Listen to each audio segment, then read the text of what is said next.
लिए अब रुख करते हैं न्यायधानी बिलासपुर का, जहां से हमारे सहयोगी सुधीर सुमन हमारे साथ जुड़ चुके हैं।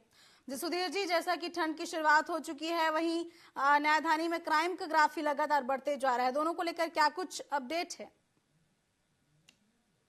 बिल्कुल, देखिए कमलेश्वरी, मौसम के बारे में सबसे पहले चर्चा करेंगे। देखिए सुबह से ही जो मौसम है वो बदली छाया हुआ है और साफ तौर पे कहीं न कहीं इसको लेकर के जो ठंड है वो भी लगातार बढ़ती नजर आ रही है। और अगर रात की मैं बात करूं तो रात में भी काफी ज्यादा ठंड देखी गई है।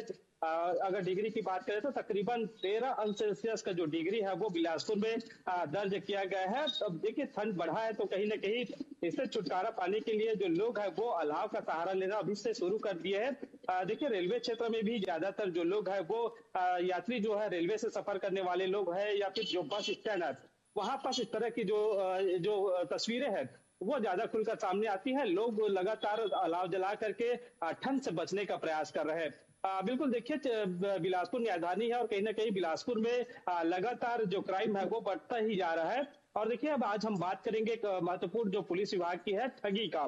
देखिए जो बिलासपुर पुलिस उन्होंने सन 2020 में एक अभियान चलाई थी जो ऑनलाइन ठगी करते हैं उसको लेकर के जागरूकता अभियान उनके द्वारा चलाई गई थी और यह अभियान तकरीबन 1 साल तक चला, यानी कि 2021 तक चला। उसके बाद से ये 3 सालों के बाद अब ये जो अभियान है वो बंद हो चुका है। लेकिन 3 सालों में अगर हम आंकड़ों की अगर बात करें तो तकरीबन 301 मामला दर्ज हुआ है, जिसमें तकरीबन 2.5 करोड़ रुपए जो की राशि है वो लोग गंवा चुके हैं। यानी कि ये कहा जा सकता है कि अवेयरनेस की कमी की वजह से एक बार फिर जो लोग हैं अपनी कमाई को ऐसे ही गंवा रहे। यानी कि ये कहा जा सकता है कि एक बार फिर जो बिलासपुर पुलिस है उन्हें कदम उठानी चाहिए और ऐसे लोगों पर नकेल कसना चाहिए। साफ तौर पे ये भी मुख्य अहम बात होती है कि इसको लेकर के जो लोग हैं जनता है वो जागरूक हो और उनकी जो कमाई है वो जो ठग है उनके वहां तक ना पहुंचे। ये महत्वपूर्ण है। तो कहीं ना कहीं इस पर भी बिलासपुर पुलिस को एक बार फिर ध्यान देनी चाहिए और इस मामले को लेकर के संज्ञान में लेनी चाहिए। बिल्कुल कमलेश्वरी, देखिए बिलासपुर में एक बड़ी कार्यवाही हमें कृषि विभाग के द्वारा देखी गई है। बिलासपुर जिले के मस्तूरी क्षेत्र के शाखा प्रबंधक पर कार्रवाई की गई है और कार्रवाई इसलिए की गई है क्योंकि शाखा प्रबंधक के द्वारा लगातार मनमानी किया जा रहा था और इसको लेकर के तकरीबन 27 किसानों ने शिकायत की थी। इसी दौरान शिकायत के बाद अधिकारी यहाँ पर दौरे पे आए हुए थे और दौरे पर शाखा प्रबंधक मौके पे नहीं पहुंचे थे। उनके द्वारा फोन भी रिसीव नहीं किया गया था। इसी को लेकर के देखिए जो कृषि विभाग के उप संचालक है उनके द्वारा ये जो है पद से हटा दिए गए। यानी कि बड़ी कार्यवाही साफ तौर पे इसलिए भी कही गई है क्योंकि छत्तीसगढ़ के मुख्यमंत्री के भी निर्देशन है कि कहीं ना कहीं जो किसान है उन्हें किसी प्रकार की कोई दिक्कत ना हो।